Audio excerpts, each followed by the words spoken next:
I finally decided to try to record in the daylight hours, but the weather is awful. Take it to the intro. Welcome to Blush the Podcast. With so many new BL series coming out, who has time to watch them all? But don't worry, I got you. I'm your host, Ray. Every week, I'll be providing episode summaries and commentary on old and new series for the busy BL girl. And at the end of each series, I'll give a rating too, to help keep your watch list slim. I'll also give updates on news like upcoming series, ships, and whatever else pops up. Let's get into it. Hello again. If you're new here, welcome. If this is not your first rodeo, you know the drill. We're back with another episode. I hope everyone is enjoying their Saturday and you guys are ready to talk. But seriously, I feel like the bad weather is lowering my vibration. My immune system has been putting up a fight and it seems like it's losing suddenly. Anyhow, I believe last episode I said that I wanted to talk about the Khemjira The Series trailer. So, let's do that. I'm going to watch it and again, because I've already seen it. I'm going to watch it again and come back. Okay, I'm back. I'm sold. I mean, I've already mentioned before that I was very excited to see this drama, and that hasn't changed. I really just wanted another excuse to watch the pilot again. It's actually a rather long pilot. It was about 11 minutes long, but it's so good. And I feel like I know the main plot of the story, but I'm sure there's a lot of details that I won't know unless I watch the series. If you haven't seen the pilot, the story's main character is named Kim, and he is cursed. He has some familial curse where all men are to die before age 21, I believe. It doesn't specify this exactly in the pilot, but I think I read that somewhere in the synopsis. His best friend Jet takes him to meet a shaman that he knows, and I believe his name is Pim. Seems to be a common name in these dramas, but I believe his name is Pim, although they refer to him as Master throughout the majority of the pilot. Initially, Kim refuses to ask this shaman for help with his problem, but after he saw him up close, he was like, okay, maybe I could consider it, which I don't blame him because that actor is very good looking. But even though Kim has changed his mind, the shaman did not. He was very adamant about not helping Kim at all until he wasn't, and then he suddenly was head over heels for him, and it seems like they have some historical relationship of some sort, like maybe they were together in a past life and they're trying to come back together in this life. It's giving The Sign a little bit, but I also enjoyed The Sign, so I like it. Also, there was like a little clip at the end once they are finally together, you know, the shaman has gotten over whatever qualms he had about the relationship with Kim, and based on that like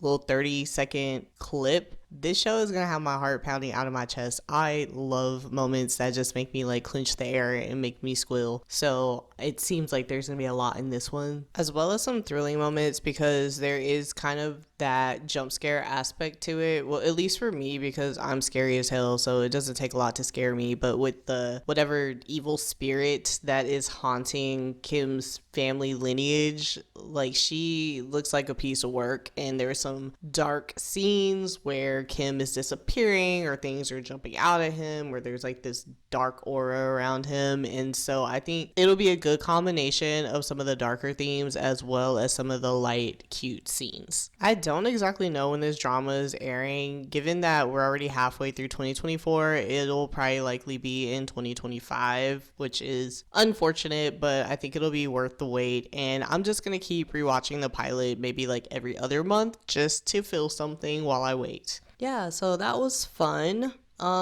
Let me know if you guys want me to watch a trailer every episode and kind of debrief and react to it prior to the episode summary of the series that we're watching. I can try to incorporate it from now on. Aside from that, I've been super swamped this week, so I haven't had a lot of time to be hanging out on social media, so I don't really have any news. The only thing that I came across was, I believe, Bright from Bright Win is in the midst of getting canceled. He posted a picture on Instagram in front of a tank and also at like a shooting range with a gun and stuff, and everyone's really mad about this. He geotagged it in Las Vegas, so like, not trying to be dense, I don't really know what the problem is.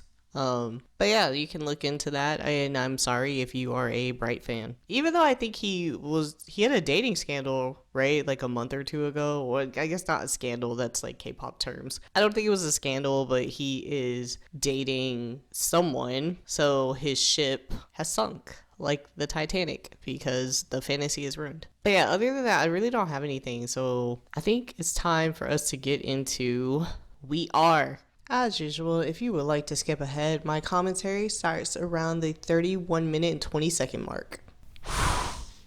Okay, episode 6 recap. Per usual, if you want to hear my entire spiel on episode 6, head back over to the previous episode and you can hear it in all its glory there. I feel like this recap will be short because even though the episode was the same length of time, not that much happened. So we get Pim and Poom second kiss, still not in a relationship, and we get the whole backstory behind Toy's crush on Q. So let's see if we get Q's side of the story and if Poom and Pim figure out their shit this episode. After ending episode 6 on a cliffhanger with Poom and Pim kissing each other and Poom saying some crazy romantic shit, I don't really know how we're gonna start episode 7 off without addressing that, but I guess that's why I'm not the writer and I'm the consumer. We pick up with Chain and Toy still pretending to be a couple. Toy is asking Chain to take pictures of him in front of the water. Conveniently, as that's happening, Q walks up. Chain asks Q what he was doing there, and Q says that he just wanted a different view to draw. Like, he just wanted a different place to go draw, and he just happened to wander over there. Was that a coincidence, or was it on purpose because you're being nosy, Q? Chain was picking up some jealousy vibes, so he thought that he would stoke the fire a little bit, and he asked Q to take pictures of him and Toy together. Scandalous. Q very reluctantly takes the photos of them, and when I say reluctantly, like, he straight up didn't want to do it. He was doing a very half-assed job. He wasn't even like looking at the camera. He was just holding the shutter button down and just taking non-stop pictures, not checking, not counting them down or anything. Like, he very clearly did not want to be there. Q got annoyed rather quickly, so he just kind of threw the phone like, ugh, I already took a lot of pictures, y'all are wasting my time, and stormed off. So I believe the plan is working. The very next scene is a debrief with Chain, Pim, Tan, and Pun. Like I said, they are very, very messy friend group.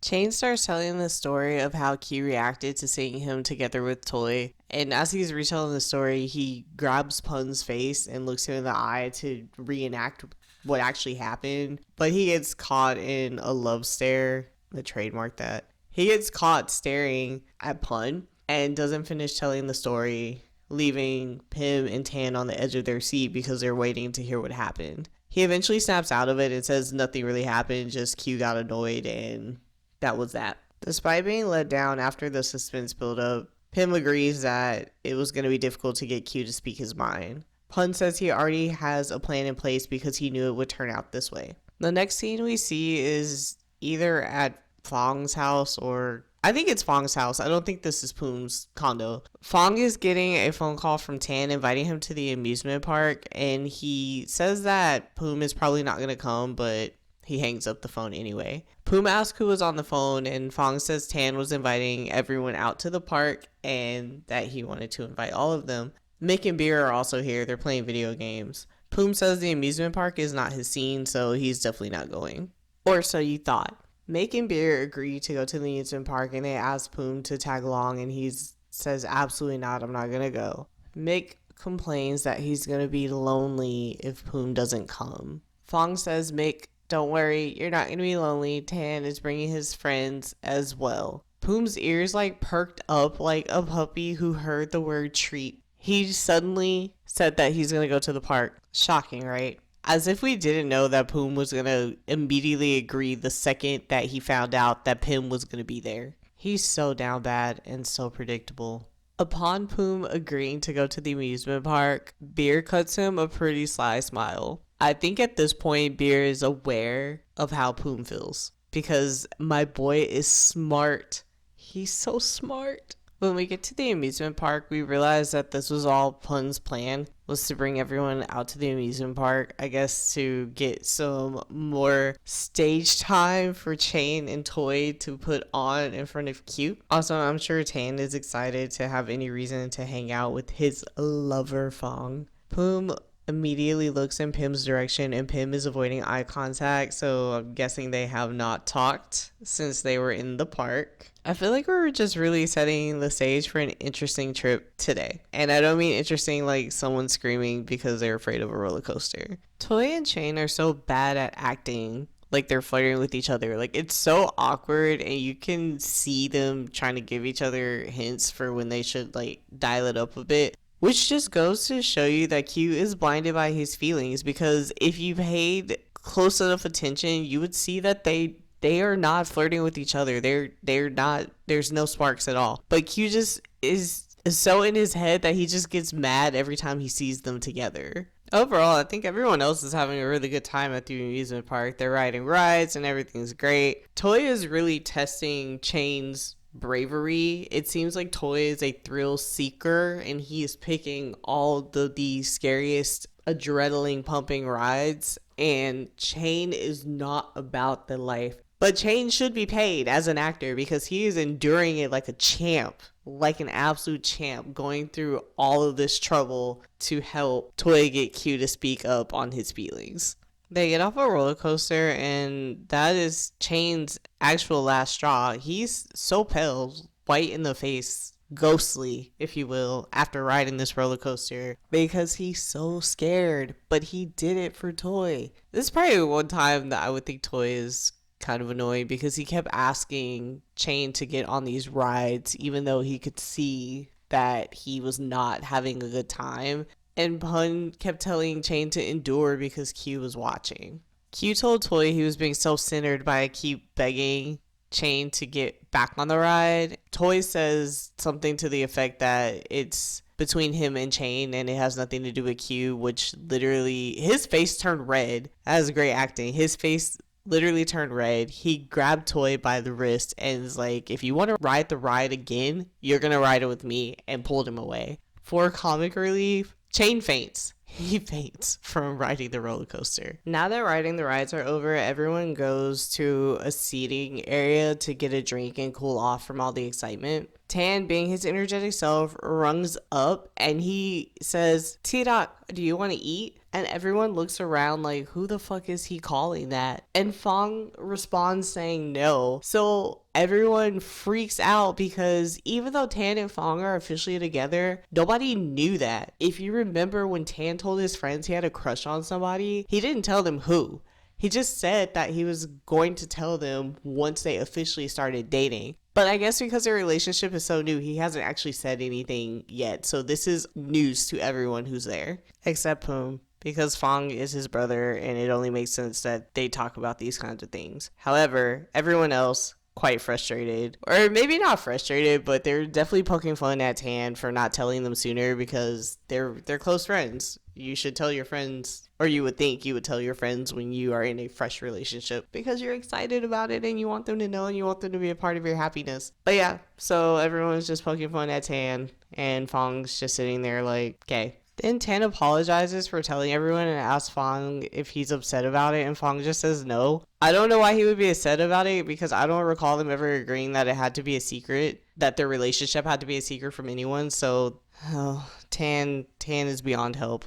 Once everyone finishes their snacking, they decide to go seek out some more rides. As they were walking as a group and everyone starts heading wherever they're deciding to go, Q asked Chain if he could talk to him for a second. You know, just have a little proper chat. Q is basically confronting Chain, asking him if he actually likes Toy. And Chain says he's serious about him and he's hitting on him. And Q is like, why does it have to be Toy? Like, why are you doing this? And Chain hit him with the actual truth by telling him that he's only Toy's mentor, so why is he stopping him? To which Q really didn't have a reply because it's true. He's not anything to Toy right now. He could be. He could be if he pulled his head out of his ass. But right now he's not. He's just his mentor. So who is he to stop people from hitting on Toy? After the little confrontation, they join with the rest of the crew and they come across a haunted house, which of course Toy wants to go in the haunted house. He asks if anyone's up to go, and everyone seems less than enthused about going to this haunted house. Toy runs over to Chain to tell him to go to the haunted house, and Chain says he's actually scared.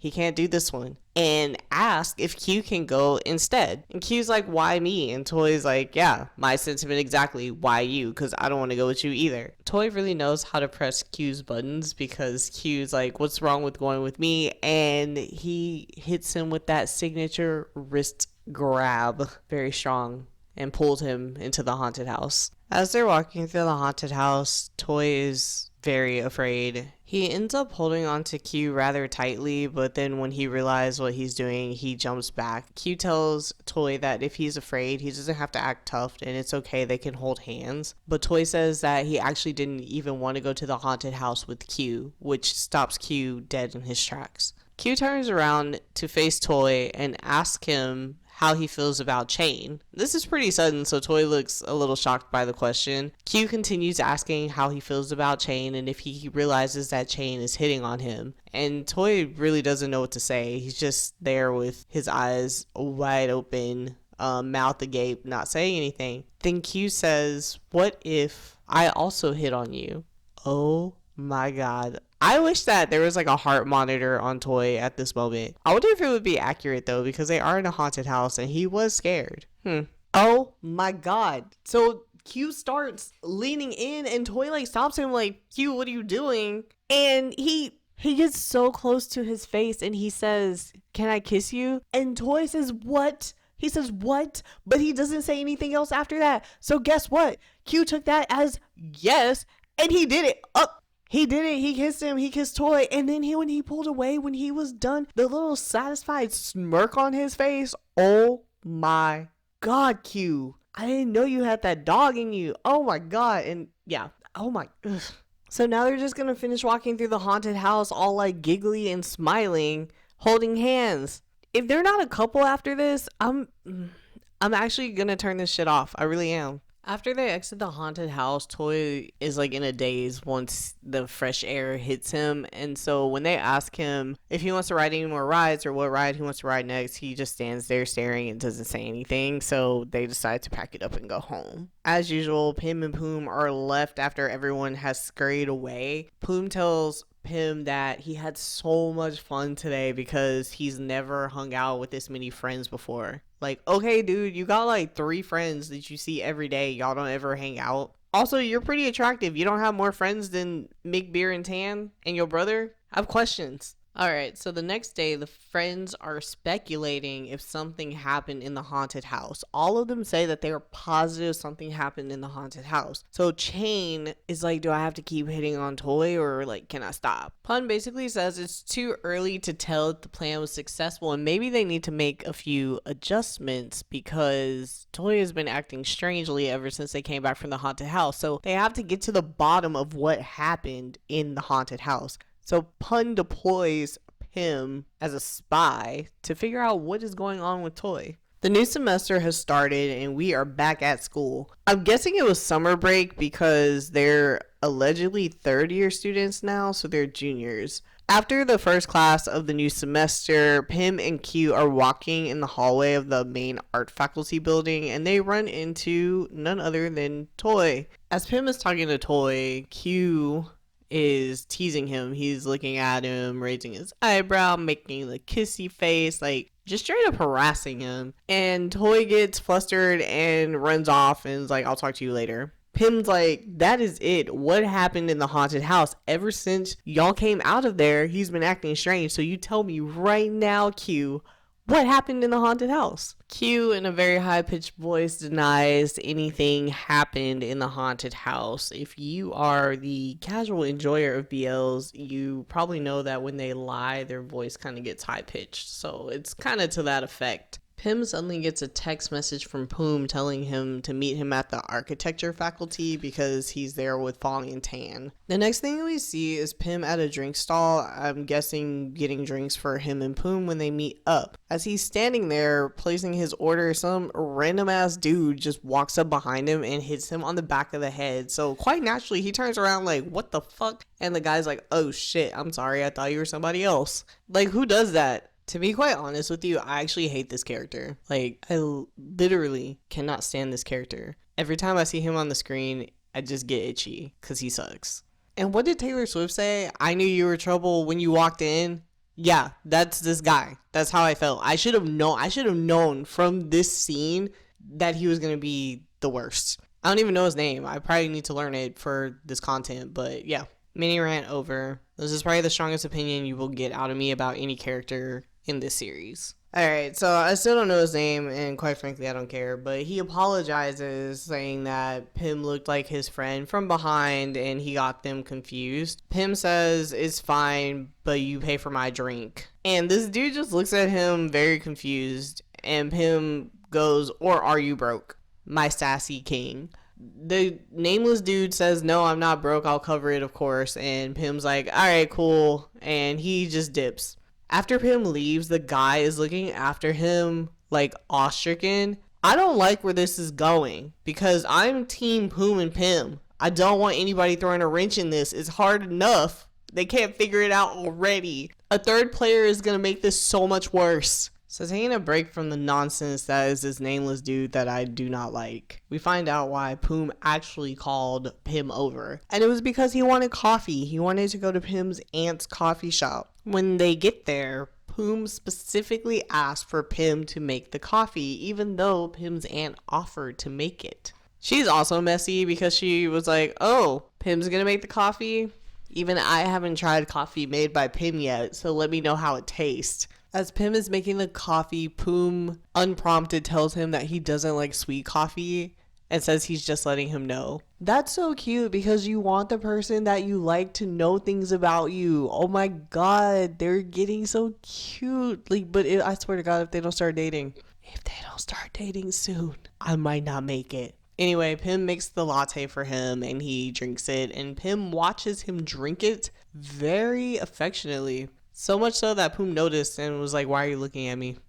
Pim, being our argumentative guy, says that he was not looking at him and tells him to leave because his friends are coming over later for a party and he doesn't want them to find out about their deal, and it would be strange if Poom was still there. Poom says he's a customer, so it's not strange that he's there because he's just patroning the coffee shop. Back on Pim's side, he says the coffee shop is closed, so it would be strange if Poom was still there. And Poom says he's a special customer. And they're getting closer and closer as they're having this argument like face to face. And they're damn near about to kiss as they're arguing back and forth when the friends show up and catch them. Tan walks up like clear his throat to make his presence known, and they quickly pull away from each other. Of course, Tan is, I don't know if he's not smart enough or he just doesn't care, but he doesn't think anything of it and invites Poom to come to the team meeting. Everyone is meeting at Pim's house to unpack what happened at the amusement park with Toei and kind of get a feel for what's going on. Toei says that he feels like he stands a chance with Q after what happened in the haunted house. He still has not said that they kissed in the haunted house. Nobody knows exactly what happens except for Toei and Q. As everyone is hyping Toei up, saying that he stands a chance and that they support him, Toei gets a little bit too excited and jumps up and says that Pencil Senior and Milk Frappe Boy stand a chance. As he says this, Q walks in and no one notices, and he just drops his bag on the floor, flabbergasted at what he just heard. Everyone turns around to see Q's shocked face, and he does not look happy. He does not look happy at all. This ominous music starts playing, and I just wonder why this is such a bad thing, but I guess we're gonna find out. Oh my gosh, so this next part is so difficult for me. Okay, so Everyone's looking at Q. He's super angry, and he suddenly tells Toy, like, you knew all this time and you didn't say anything, like, you intended to hide this from me this whole time. Toy asks Q to hear him out and just hear what he has to say, and Q starts yelling, like, angry, very angry, asking what he is to Toy and why did Toy do this. At this point, Toy is like ugly crying, asking Q to hear him out, and it's not what he thinks, and all this stuff. And Q just repeats the question, what am I to you? Why are you doing this? And Toy just spits it out and says that he loves him, that he's been in love with him the whole time. And Q just is too far gone with his anger and says he doesn't want to hear it and leaves. At this point, Toy is hysterical. He's trying to chase after Q, but Pym holds him back. And this really sucks to see Toy, like, so broken and upset because he's boohoo crying. Like, I almost shed a tear because he's, like, just a ray of sunshine in the show, and he doesn't deserve this. And I don't know why Q is so angry. You'd think he would be happy to reconnect with the person that he exchanged messages with for over a year that he never got to meet. Like, he's meeting him now, and not only is he meeting him, he's not a stranger. He's somebody that he knows and that he likes fairly well. Pym is such a good senior. He's comforting Toy, giving him a hug and trying to calm him down. That's so cute. That's so nice. I'm still sad, but that's so nice. Oh no, so Toy thinks that he lost Q again, like he's gonna disappear on him again. Poom and Matt take Toy home in his saddened state, and Q is sitting outside on the curb, and when Toy looks at him, Q just turns away and doesn't make eye contact with him. I'm really mad at Q for this. Anyway, Pym goes to Q to apologize for the whole thing and ask him not to be mad at Toy because it was their idea to plot this entire time. Q responds by asking Pym if Toy really is the Milk Frappe Boy from that time in his life. Q goes on to say that he can't believe that his heart had been at his side the entire time and he didn't even realize it. And he wonders why Toy has been doing so much for him this entire time. So we're finally getting Q's side of the Milk Frappe Boy Pencil Senior story. Basically, Q says that he had developed feelings for somebody that he had never met in person, and it was an experience that he had never had before. So I'm guessing he just had a hard time coping with those feelings because they had this really special bond, like a secret bond between the two of them, and he just didn't know how to deal with having those kind of emotions for somebody that he had never met before. But I guess the emotions are so deep that he still hasn't let them go to this day. So him is asking Q, how does he feel about Toy? Not about the Milk Frappe Boy that he used to know, because they're talking about Toy. Toy is in front of him right now. Q says that he has a good feeling about Toy, that he feels really good when he's with him, and he goes on to describe the feeling with all these poetic lines and ends it all by saying that being with Toy, he feels like he's watching a masterpiece of art. That is some romantic shit that I will probably never experience in this life other than through these damn BL series. Pym agrees because he says that you're even comparing him to a work of art that is not a normal everyday feeling that you would have towards your mentee, implying that Q must already love Toy. Pym urges Q to clear things up with Toy. He didn't say this exactly, but before it's too late, okay? Because people let these miscommunications linger and it be fucking up the rest of the story, and they just be delaying their happiness. I've never understood why they do that. The next day on campus, Pym and Q run into Toy sitting on the steps outside the art faculty. This is a prime time for them to talk, but do you know what Q does instead? He runs away. And I'm sure you know how Toy interprets this. When Pym sits down, Toy says that he believes that Q doesn't want to see him anymore.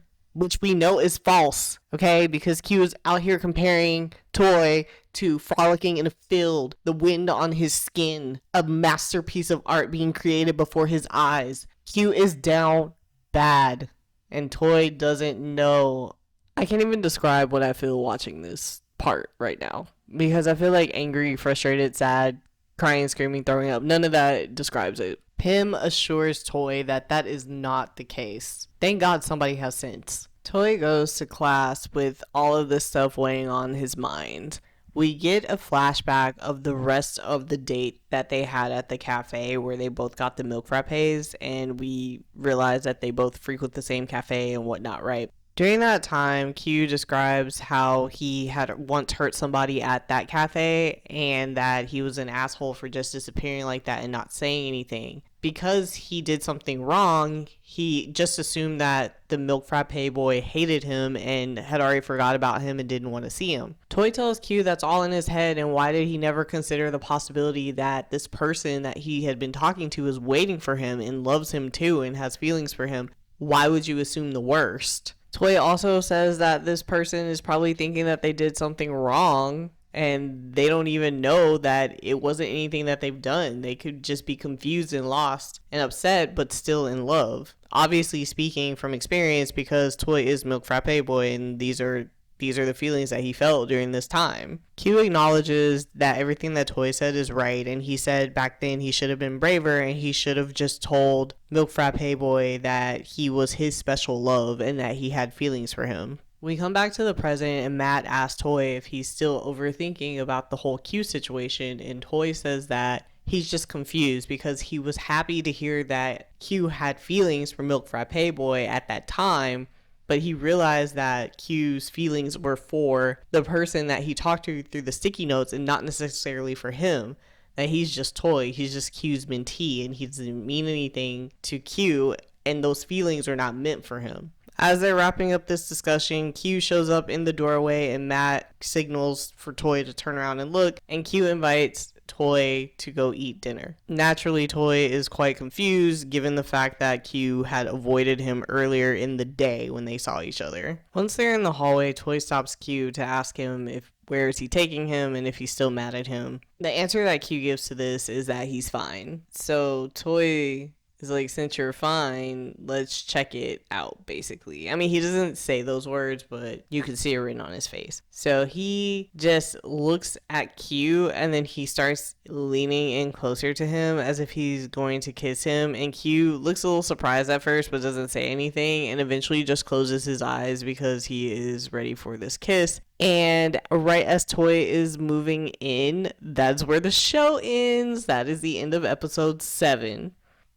Okay, so I think there's a lot to unpack here in this episode. I made quite a bit of commentary throughout the course of the summary, so I will try not to repeat too much of it here. I'll try to keep it pretty succinct. But this episode was pretty much solely focused on Q and Toy. The amusement park was a lot. I would say that they had a good time, friendly, just hanging out, and so that was a good montage for just some lighthearted fun to break up the tension. There wasn't really any tension, but I think it was just a interesting redirect after Poom and Pim still haven't figured out what they have going on. Also, at the amusement park, we get Tan and Vong revealing their relationship. Well, Tan revealing their relationship by accident to the entire squad, which I said I didn't understand why that was a secret in the first place. I guess it was a secret in a sense that he just didn't tell anybody yet. But I didn't understand why he was so apologetic about saying anything, because Fong totally did not seem bothered by it at all. Another point that I wanted to bring up is that Chain is a trooper for putting up with all of Toy's shenanigans at the amusement park, riding all these rides that he was afraid of and didn't feel comfortable, just for the sake of trying to get Toy and Q together. He's a very good friend. I don't think I would go through that much effort. But since we are on Toy and Q now, the haunted house scene was the scene, I feel, for one of two scenes for this episode. Q has not been open about his feelings the entire show, and then suddenly when they're in the haunted house, he just randomly kisses Toy. Bold move. That's a bold move. And I get that Toy is kind of more of the shy type of character, but that was his opportunity. Like, that was a golden opportunity handed to him on a silver platter to tell Q how he felt. Like, when Q asked could he hit on him, like, Toy the ship just should have set sail, but it did not. So that was a little frustrating, right? Because this was a major development in their relationship. And I mean, I don't know how many people just randomly go around like kissing people that they don't have feelings for. So I don't know why that wasn't more of a sign for them. And when I say sign, I mean like a green light, like the go ahead, right? Because later in the episode, when Toy is debriefing with everyone, he says that he is pretty sure that he has a chance. You have more than a chance, my guy. More than a chance. Over 100%. And this just rolls into the next scene where Q finds out that Toy is Milk Frappe Boy. Q had the worst reaction of all time to finding out that information. You find out that the person that you've had what you thought was a one-sided love with that you had never met is actually somebody who is very close to you that you do like. Why would you have an angry reaction to that? And I understand that later they go on to tell us more about how Q just didn't know how to deal with his feelings and his emotions at the time. But I still think it was just an inappropriate reaction on Q's part, and I'm still mad at him about it. I do have a little sympathy for him for being in love with someone on the other side of a sticky note and not knowing how to handle it, because that's just not like a normal everyday situation, and love is already tough even when you're face to face with the person. But even so, it's like if you have a new person that you're interested in, why are you still holding on to this person from the past, a person that you willingly cut contact with? I also didn't understand why it took Pym asking Q how he felt about Toy, right? Because they weren't talking about Milk Frappe Boy. That was an idea of the past, right? Toy is not only the person behind Milk Frappe Boy, but the person who is standing in front of you is in love with you. So why did it take Pym asking Q how he felt about Toy and describing him in that way for Q to come to terms with his feelings? And not only come to terms with his feelings, but like describe them in such a poetic manner, right? To be able to express it like that, I think this is something that you knew pretty well, right? Like if someone asked me how I felt about a person and I liked them, I would probably just be like, oh yeah, I like them. But the way that Q was describing it, it's like he was obviously in love and had been thinking about it, you know what I mean, to be able to beautifully describe the feeling that he felt around Toy. These boys give me so much stress, so much stress. And then just pulling up the next day, ignoring your boy, and then going to ask him to dinner like nothing happened. Just very, very weird behavior. Nonetheless, I hope they clear it up in episode 8 and actually become a couple, like an official couple. I need that to happen expeditiously. Alright, so I talked about that way longer than I expected. Obviously, I feel very strongly about the Toy and Q situation, and I didn't even get on Nameless Dude that I hate. So we'll probably see more of him in the next couple of episodes, so y'all can hear more about it then. But I'm gonna call it because, as usual, it is the middle of the night when I'm recording this, so it's time for me to wrap it up. Today's episode is sponsored by the Dr. Jimmy C. ship. Their edits have been blessing my timeline once again, and I'm so happy to see them. Of all the BLs I've watched, Last Twilight is probably the most serious one that I've watched, and the one that has touched my heart the most. The impact was so profound, I honestly don't even know if I would watch it a second time because I don't want to lose the feeling that I had after watching it the first time. So shout out to Jimmy C, and I really hope that I get to see them in another series very soon. So that is all that I have for you guys today, and I will talk to you next time. Bye!